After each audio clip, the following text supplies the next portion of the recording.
Hello everyone, welcome back to my channel. If you're new here, I'm Jen from the Clayton Candle Company.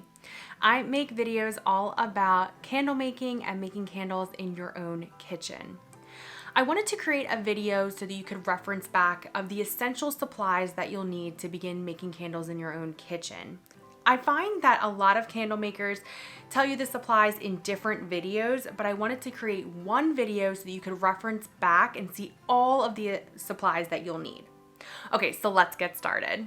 The first thing that you will need is probably pretty obvious, and that is the type of wax that you're going to use. Now, if you've been on my channel before, you know that I use soy wax, and you probably know how I feel about paraffin wax, but there are many different waxes to choose from. So you could do beeswax, coconut wax, a soy blend, paraffin wax. Each wax has its own properties, so you'll need to do a little bit of research and figure out what is gonna work best for you. The second thing that you'll need is to choose a wick. There are many different types of wicks. You could do a wooden wick, you could do a cotton wick. I personally use cotton wicks, but I would love to experiment with wooden wicks in the future. And you'll need to decide what size you'll need based off the diameter of your container. And if you need more information on wicks, I did make a whole video explaining wicks, and you can see it right here. The third thing that you will need are wick stickers. Wick stickers go on the bottom of the wick, and that is what you put into the center of your container, and this is what keeps your wick in place. I have found that the ones on Amazon don't really work that well, and they actually, when you're burning the candle, tend to unstick, and then the wick falls over and it's an absolute disaster. The ones that I have found that work the best are actually from Candle Science, and I'll link them down below. So if you are looking for wick stickers, make sure you do a little bit of research on them and read the reviews. Number 4 is you will need a candle container.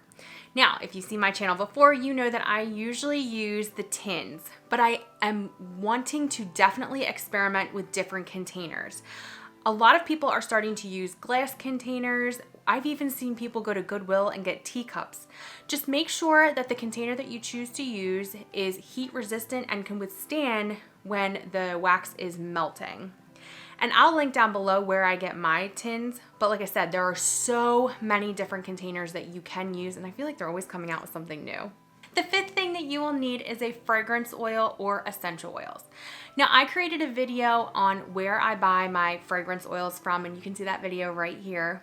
Most of the time, I'm buying my fragrance oils from either Candle Science or Wholesale Supplies Plus.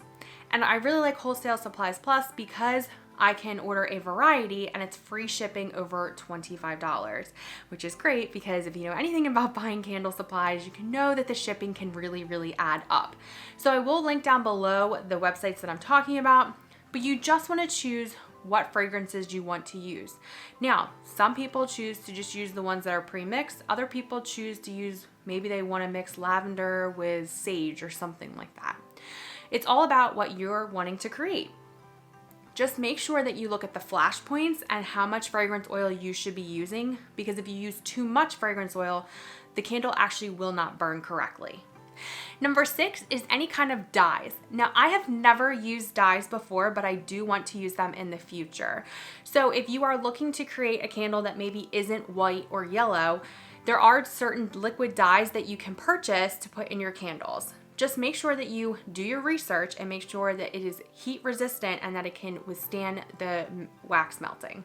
Number 7 is a double boiler or some kind of melting pot. Now, if you watch my videos, I use a double boiler system. I took an old pot that I had and I use a pitcher and I create a double boiler system. Number 8 is a thermometer. So I use a candy thermometer, and I love that because it has a clip on it and it can clip right to the side of the pitcher. But if you want to use a different thermometer, that is fine too. But this is essential to knowing what temperature your wax is and when you need to pour the fragrance oil and when you need to pour your candles. So make sure that you have some type of thermometer. Number 9 is stirring utensils. And what I mean by this is when you add your fragrance oil, you're going to want to make sure that you stir your wax to make sure that the fragrance gets evenly distributed. Now, I use a chopstick for a one-time use. and it's heat resistant, and I know it's getting the job done. But you could also use a metal spoon, or maybe you have something else. Just make sure it is heat resistant. So I don't recommend using any type of plastic utensil. Number 10 is a scale. Now, we've talked about this before on this channel, but I use a shipping scale because it gives me the pounds as the unit. So I put my pitcher on top of my shipping scale, I tare it, and then that's when I add my wax. And I find this to be easier than using a digital kitchen scale because it's a little bit bigger as well. But to each his own, just make sure that you have some kind of scale where you can measure in ounces and in pounds. Number 11 is a pouring pitcher and or a Pyrex measuring cup. Now, I actually use both. So I have a pitcher where I measure out my wax, and I also melt that down in there.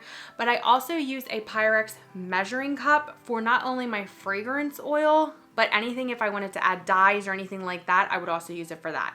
Some people will get a big Pyrex measuring cup and use that as their pitcher. I just found that with the double boiling system and everything else, it's just a lot easier and I can get more wax into a taller pouring pitcher. Number 12 is a centering tool for your wicks. Now, I use popsicle sticks and I drilled a hole in the middle of them, and I'm able to put the wick up through the popsicle sticks so that I make sure after I pour my wax that I can center the wick. I've seen some people use metal clips type thing, and I've also seen people use clothespins. So it's whatever you prefer, whichever is easier for you. I just found that the popsicle sticks seem to be the best option for me. Okay, so the last thing that you'll need is some type of protective gear, meaning if you see my videos, I always wear an apron just because I'm very messy and I tend to get things everywhere, and I don't want to mess up my clothes that I have on.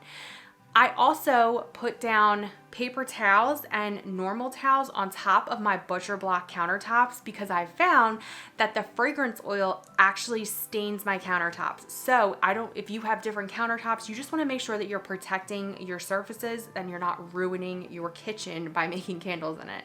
Okay, there you have it. There are all the essential supplies that you'll need to get started making candles in your own kitchen.